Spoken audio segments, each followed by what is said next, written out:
In the beginning, we are introduced to the brilliant and world-renowned Dr. Kanji. Haunted by the tragic loss of his younger sister to an incurable illness, he vows to dedicate his life to medicine, to create a cure for every disease known to mankind. Driven by this purpose, he studies relentlessly and eventually earns fame for his medical genius. Yet, true to his vow, Kanji immerses himself in research so deeply that he often forgets to eat or sleep, slowly sacrificing his health for his mission. One day, exhausted beyond measure, Kanji decides to take a quick nap. He sets a timer for 40 minutes and collapses onto the sofa. But when the timer rings, he doesn't wake up. Something has gone terribly wrong. The next time Kanji opens his eyes, he is no longer in his lab. He finds himself in a strange place, lying in a soft bed, with a cheerful young girl standing beside him, calling him by a name he's never heard before, Farma. Disoriented, he rises, only to realize his body feels feeble and unfamiliar. Suddenly, the girl, who turns out to be his nurse, shouts at him to rest. She tells him he was struck by lightning and has been in a coma for days. In the beginning, startled, he apologizes and admits that he remembers nothing. The nurse brings him a mirror, and the face that stares back is not his own. It's that of a 10-year-old boy. The truth hits him. He is no longer Dr. Kanji. He is Farma. Though he has no memory of his new life, he vividly remembers his past one. Confused and shaken, he asks the nurse if he can remove the bandages on his arm, complaining of some discomfort. She agrees and goes to get warm water. As the bandages come off, a glowing mark is revealed on his hand. The nurse gasps and begins to pray. Concerned, Farma asks her what the mark means. She tells him it is a divine symbol, the blessing of the god of medicine. The name stuns him. God of medicine? He asks. The nurse nods and explains that his family worships this deity. Seeing his confusion, she offers to explain everything. Introducing herself as Laut, she begins to tell him about his new life. Startled, she leads him through the grand halls of a palace and reveals that his family are royal pharmacists, trusted to create medicines for the royal court.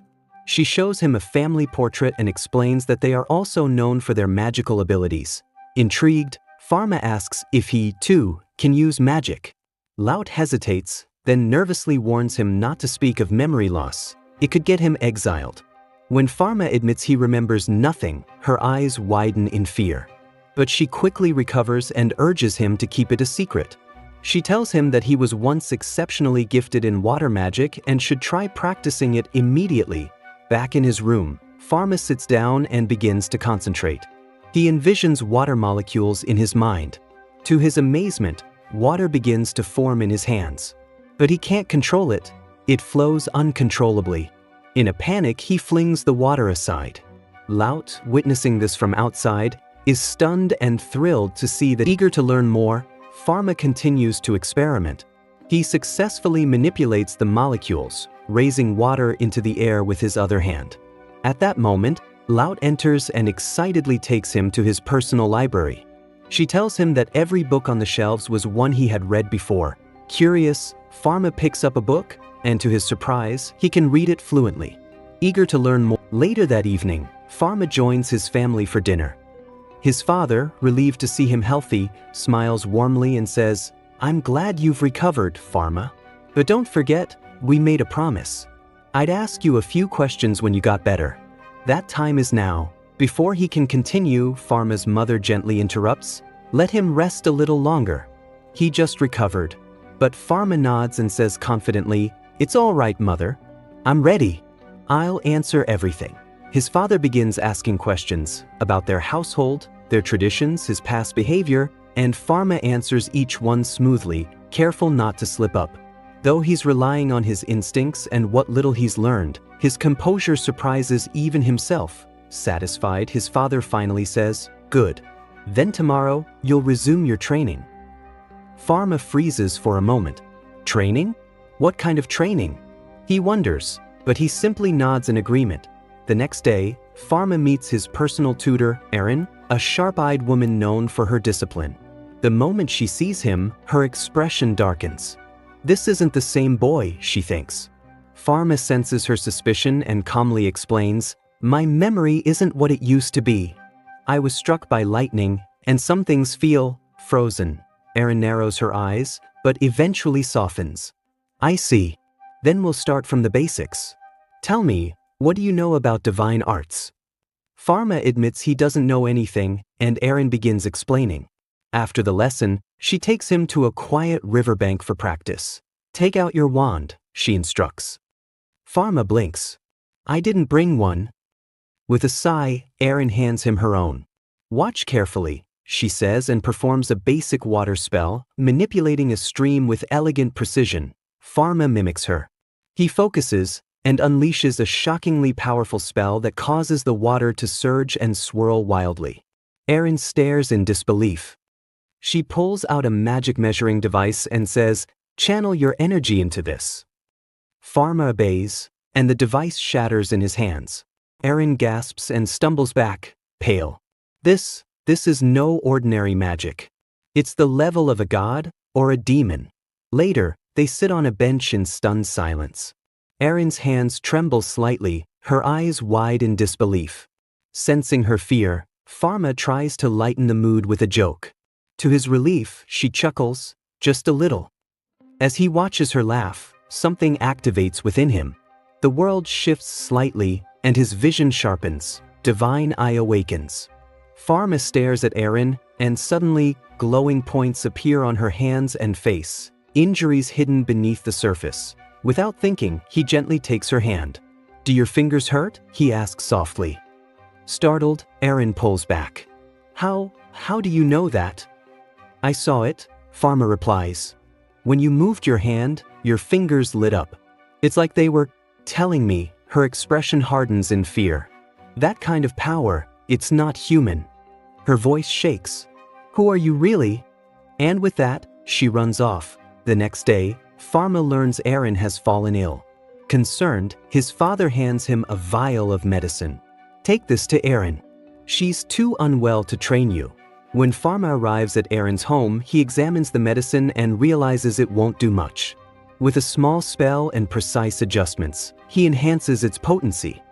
Just then, Erin appears, dressed head to toe in protective gear. Her voice is wary. Why are you here? Did you come to harm me? Farma shakes his head. I would never hurt you. You're my teacher. I just brought you medicine from my father. I improved it a little so it'll work better. Suspicious, Erin narrows her eyes. Improved it? Or poisoned it? No poison, Farma says gently. Please, you don't have to be afraid. He places the medicine down, leaves her a bouquet of fresh flowers, and quietly walks away. His words and actions linger in Erin's mind. The next day, she returns to the training field, wearing magical armor. I've decided to continue your training, she tells Farma. But I'll be keeping this armor on. Your magic is dangerous. But the medicine you gave me worked. Thank you. Farma smiles. I'll be careful. And so, the bond between student and teacher slowly begins to rebuild, though a lingering mystery. After his intensive training session, Farma sat quietly at home, his divine eye glowing faintly as he scanned his surroundings.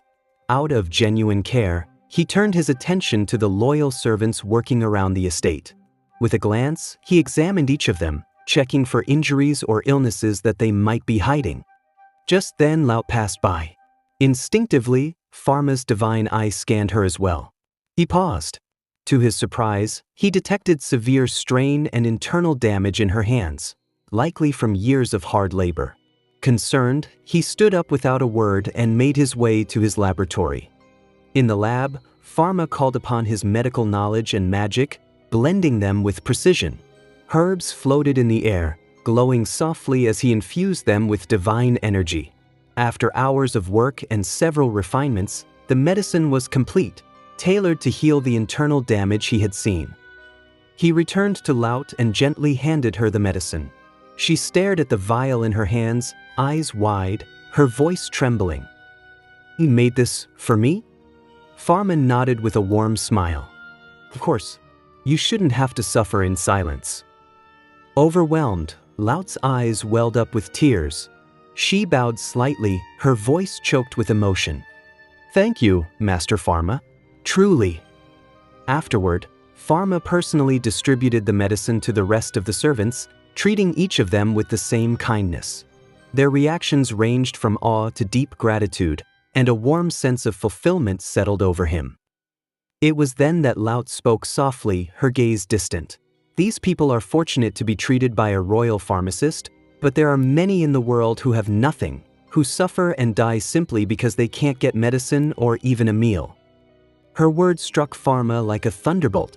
He stood silently, her voice echoing in his mind.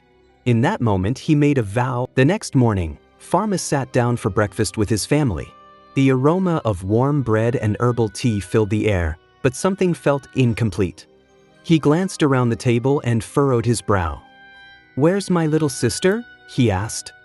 His father sighed, setting down his cup. "She's been quarantined. The physician says she has chickenpox, highly contagious. No one is allowed near her until it clears." At the mention of chickenpox, Farma's mind sparked. Chickenpox? That's entirely treatable. In his past life, he had cured far worse diseases. With the knowledge of modern medicine and the power of magic at his fingertips, this was something he could handle. That very afternoon, Farma secluded himself in his lab. With practiced hands, he ground herbs and channeled magic through a small array of divine symbols. Carefully, he formulated a gentle yet effective medicine tailored to his sister's symptoms. Once finished, he infused it into a small portion of her favorite food. As night fell, he quietly made his way to her room, carefully avoiding the watch of the household staff. Opening the door just a crack, he slipped inside. His sister sat up, surprised. "Father said no one's allowed to come near me," she whispered, eyes wide. "What are you doing here?" Farma smiled mischievously. "This is a secret, and you're not going to tell anyone, okay?" He sat beside her and fed her the medicine-laced meal himself. She blinked, puzzled by the taste but too happy to see him to complain. "Eat it all," he said softly. "You'll feel better soon." Few weeks pass, and we see that his sister has made a full recovery thanks to the treatment. Later, Farma heads to his lab and invents a small microscope, realizing he can't always depend on activating his divine eye by pressing his finger. Just then, someone arrives and informs him that his father is calling. Farma immediately goes to his father's office, where he is told, "Pack your bag quickly, we're leaving for the royal kingdom." The scene shifts to the next day, showing Farma and his father arriving at the royal kingdom. There, it is revealed that the princess's condition is extremely serious and life-threatening, prompting the summoning of the world's finest pharmacists to treat one by one. The top pharmacists examine the princess, but her condition is so complex that each of them eventually admits defeat, unable to find a cure. Even Farma's own father shakes his head and says he cannot help her. Watching this, Farma starts to wonder what kind of illness could stump the greatest minds in medicine. Activating his divine eye, he scans the princess and discovers she is suffering from tuberculosis, a disease resistant to most treatments, one that, in his previous world, could only be cured through injections. But in this world, injections have yet to be invented. How can he possibly save her? As Farma contemplates the situation, the princess's children enter the room in tears. They cry out to their mother, "Please don't leave us, we can't live without you."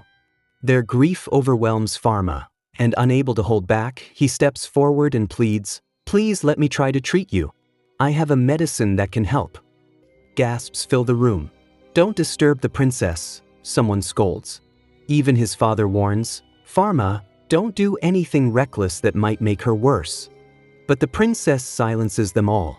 "Everyone else has failed," she says weakly. "You're my last hope."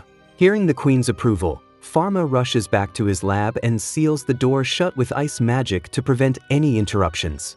He immediately begins preparing the medicine. Not long after, his father arrives outside, pounding on the door and shouting, "Farma, do you even understand what you're doing? If something goes wrong, the consequences could be severe." But Farma remains focused, ignoring his father's warnings. Enraged, his father breaks the door open with force and storms inside, yelling for him to stop. Still, Farma doesn't flinch, he keeps working. Furious, his father launches an ice spell at him in an attempt to halt him. Without hesitation, Farma raises a shield and blocks the attack, quickly forming an ice barrier between them. Stunned, his father stares in disbelief. How did he cast magic without a wand? Suspicion fills his eyes as he demands, "Who are you?" His gaze drifts across the room until it lands on Farma's research journal. Picking it up, he flips through the pages, astonished by the unfamiliar symbols and detailed notes. "What is all this?" he asks, almost breathless. Farma calmly replies, "These are formulas for new medicines. They came." Upon hearing Farma's explanation, his father nods slowly and says, "Ah, I see now. I noticed the mark on your shoulder. It makes sense. You've been blessed by the god of medicine. That's why you're having these dreams." His stern expression softens. "All right, I trust you. Do what you must." With that, he turns and quietly leaves the lab. Farma resumes his work, meticulously preparing the medicine. By the next day, it's ready. He takes it to the royal kingdom and approaches the princess. Before administering the treatment, he calmly explains, "Your illness is the result of an infection. This medicine may need to be taken for 1 to 2 years, so you must be mentally prepared." He then draws a blood sample from her and places it under his microscope. As he shows her the bacteria, the entire room watches in awe.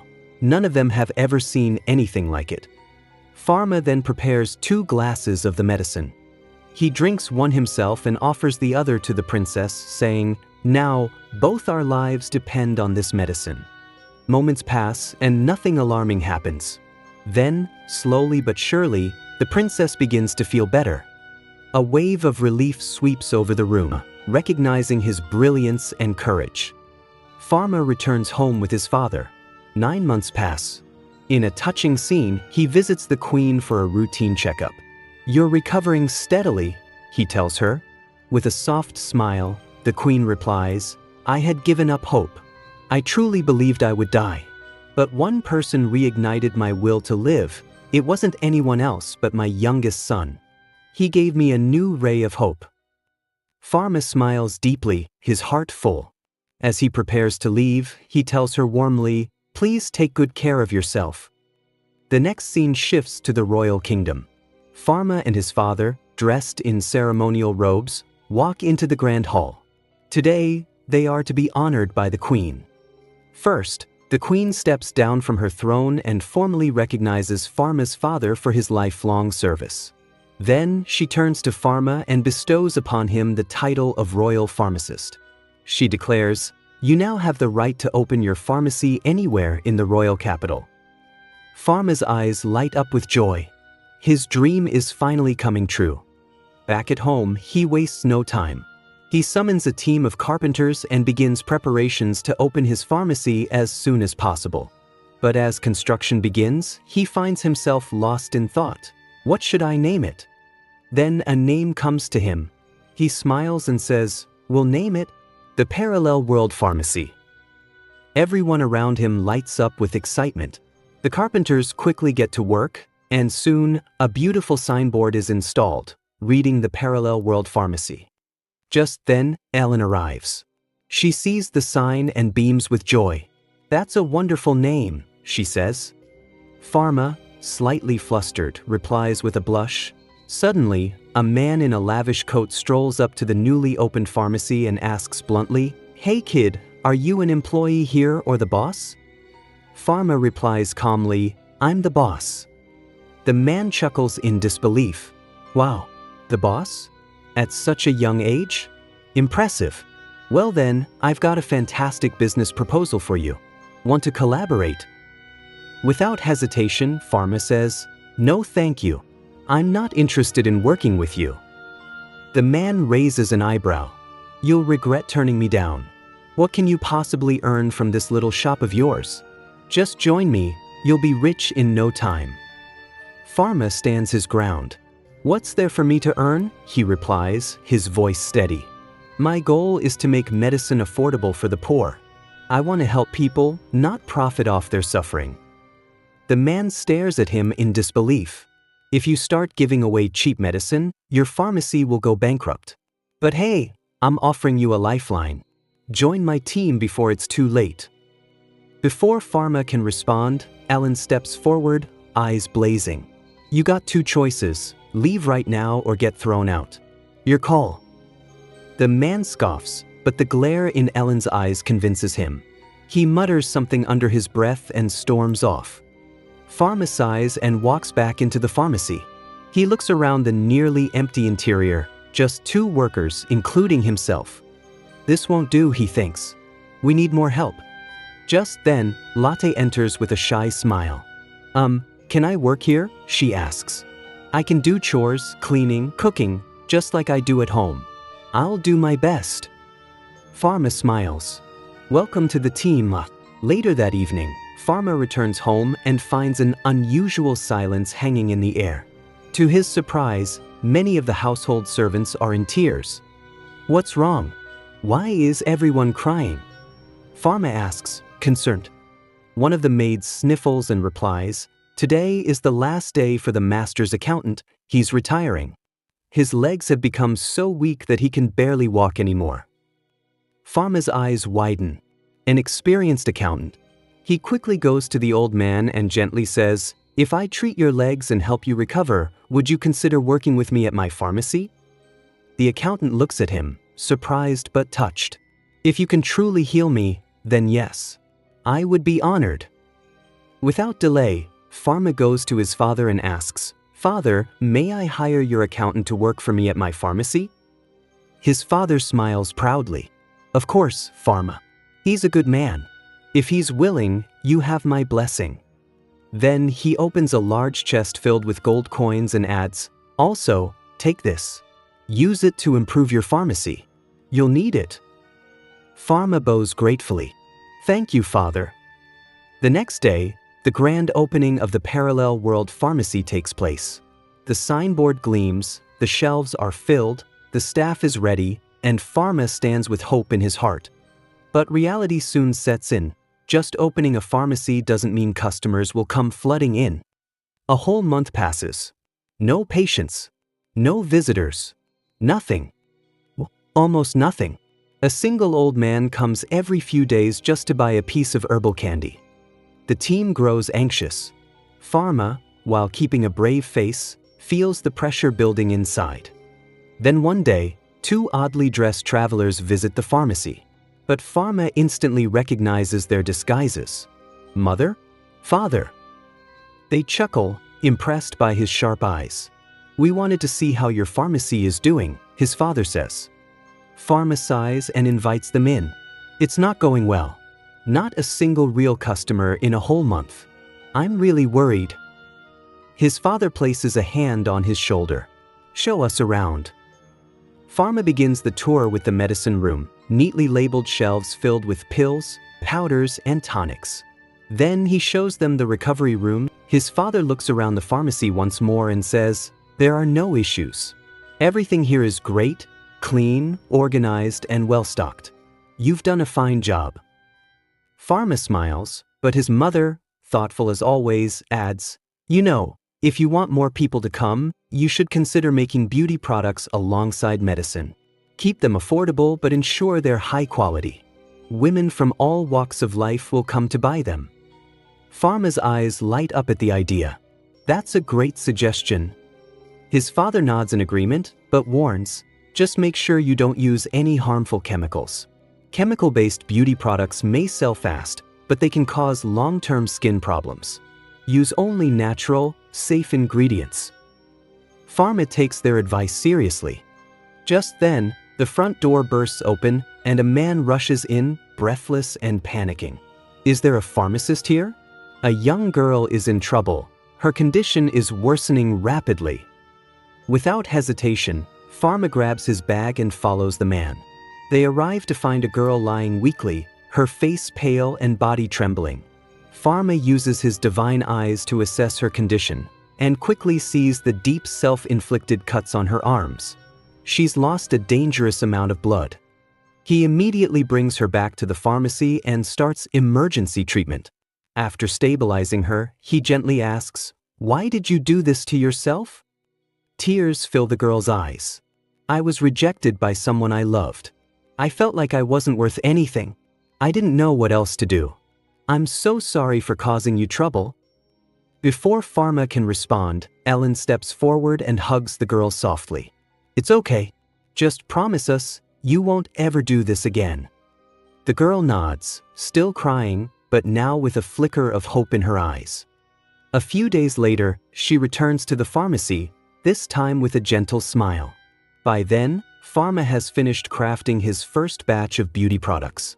He offers her a few samples, simple, natural remedies for skin and hair.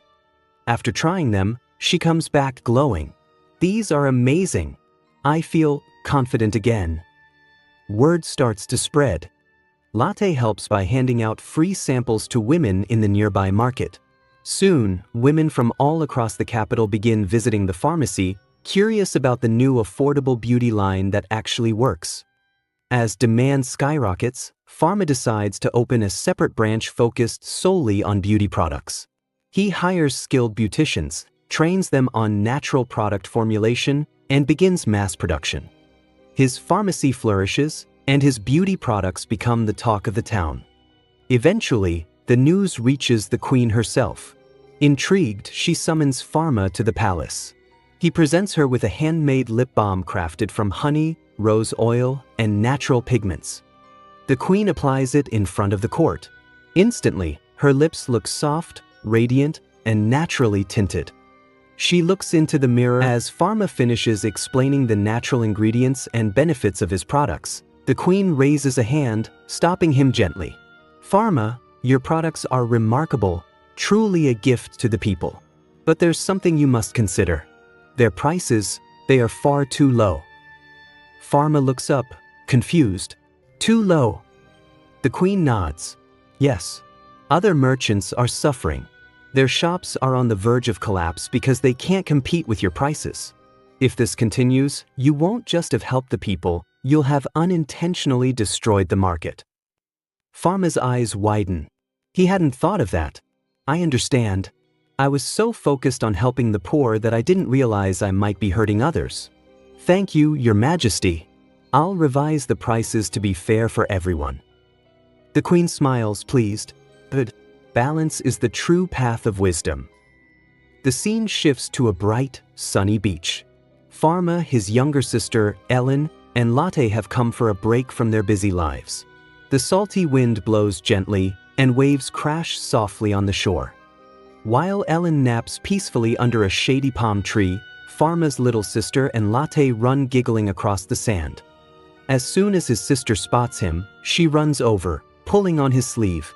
"Oniai-chan, let's go into the water, please." Farma gently shakes his head. "No. Father told us not to go into the sea. It's dangerous." But the girls keep begging, their eyes wide with excitement. Eventually, Farma sighs in defeat. "All right, but stay close to the shore." The girls cheer and run into the water. His sister turns and calls out, "You too, Oniai. Come on." Farma smiles faintly but declines. "I'll watch from here." As he sits down, his smile fades. His thoughts drift to a memory long buried, of his sister from his past life. The one he couldn't save. The grief comes rushing back, and he buries his face in his hands, tears flowing freely. But then, a scream. "Help! Farma!" His heart stops. He looks up and sees his sister flailing in the water, being pulled by a strong undercurrent. Without hesitation, he bolts into the sea, swimming faster than ever before. He reaches her, but she's sinking too fast. The pressure, the panic, it's all too much. He grabs her hand, but she slips further down. "No, not again." Overwhelmed by fear and rage, he lets out a scream that echoes across the ocean. In that moment, an uncontrollable surge of power erupts from within him. The sky darkens. The sea trembles. In a massive explosion of magical energy, the ocean around them splits apart, forming a deep pit where all the water vanishes in an instant. For a moment, there is silence. Absolute silence. Farma cradles his sister, who coughs up water and slowly opens her eyes. She's safe. But Farma is frozen in horror. What did I just do? On the shore, Ellen stares in disbelief, her eyes wide with fear and awe. That power, it wasn't normal. That was a negative divine art. She whispers to herself. Farma gently carries his sister out of the dried ocean crater and sets her down on the shore.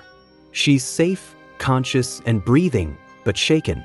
Ellen rushes over to wrap her in a towel and hug her tightly. Farma, still overwhelmed by what just happened, silently hopes no one else saw what he did. But he was wrong. Far off, hiding behind the cliff rocks, a cloaked figure had been watching everything. Eyes wide with horror, the figure mutters, that was no ordinary magic. Without wasting another moment, he rushes off to report the event to the Holy Group. In a shadowy chamber deep within the cathedral of the Holy Group, the cloaked man kneels before a council of priests and knights. He used forbidden magic, he reports. Negative divine art. The sea itself was torn apart. Gasps echo in the chamber. This is blasphemy, one of the elders hisses. Only a demon could wield such power. Solomon, the High Inquisitor and commander of the Holy Group's elite exorcists, stands. We must act. We cannot allow a monster to live among us. Send agents to observe him first. If the signs are true, we will purify him. The next morning, Farma returns to his pharmacy, completely unaware of the eyes tracking his every move from the rooftops and alley shadows. Just as a soldier opens the city gate for his patrol, a wild horse, filthy with trash and mud, bolts through the opening. It charges straight into Farma's pharmacy, smashing into carts, toppling displays, and creating chaos. Bruno, informed of the strange incident, grows grim. A horse covered in garbage? That wasn't random. Someone is targeting our family. The next day, Farma arrives early to clean up the mess. But he isn't alone. A few of his loyal customers return, tools in hand, offering their help. Moments later, more townspeople join in, grateful for what Farma has done for them. Together, they begin restoring the pharmacy. Just as things begin to calm down, a young girl rushes in, breathless and crying. Please, sir, my father collapsed. He's not breathing. Please come quickly. Farma doesn't hesitate. He grabs his medical bag and follows her through winding streets and down a path that leads into the dense, quiet forest. But the moment they reach a remote clearing, the girl vanishes. What? Farma looks around, confused and on guard. A sudden rustling. Then, white-cloaked figures emerge from behind trees and rocks, encircling him. Farma de Medicis, a commanding voice booms. You are suspected of harboring a demon. I am Solomon of the Holy Group. We are here to exorcise it, by force if necessary. Without waiting for a response, they unleash divine spells and holy blades. Farma reacts instinctively, raising his arm. A shimmering barrier surrounds him, absorbing every strike. With a calm but serious tone, he says, I don't want to hurt anyone, but I will defend myself. Another wave of attacks comes, but Farma is faster. With precise bursts of water and air magic, he disarms his attack. Although Farma is far stronger and could easily defeat them, he restrains himself, aware that using his full power might kill them. Despite this, the Holy Group refuses to back down, forcing Farma to reveal just a fraction of his strength. Witnessing his overwhelming power, they realize how completely outclassed they are. At that moment, Solomon notices a symbol on Farma's hand and immediately commands his men to stop, proclaiming that Farma is not a monster, but their god. The Holy Group members instantly halt their attack and begin apologizing to Farma. However, during the battle, Solomon suffers a severe and dangerous injury. Farma tells him he cannot leave him like this, as the wound could get infected and prove fatal. Solomon insists that he deserves the pain for attacking Farma, but as a doctor, Farma cannot allow someone to die when he can help. He tells Solomon that he must perform emergency surgery right away. The only challenge is that Farma was a medical scientist in his past life, not a trained surgeon, and no one else around knows how to operate. Still, relying on his medical knowledge, Farma decides to perform the surgery himself. He sets up a makeshift medical tent and begins the operation. Thankfully, the surgery is a success, and Solomon makes a full recovery over the following months. Once healed, Solomon is promoted within the holy group. He later visits Farma at his pharmacy to thank him, promising to protect his secret as a token of gratitude. He also brings many gifts, including a holy stick, which he presents to Farma. The moment Farma touches the stick, it begins to glow. Solomon explains that the stick has chosen him. Excited, Ellen asks if she can try holding it, but when Farma hands it to her, the stick passes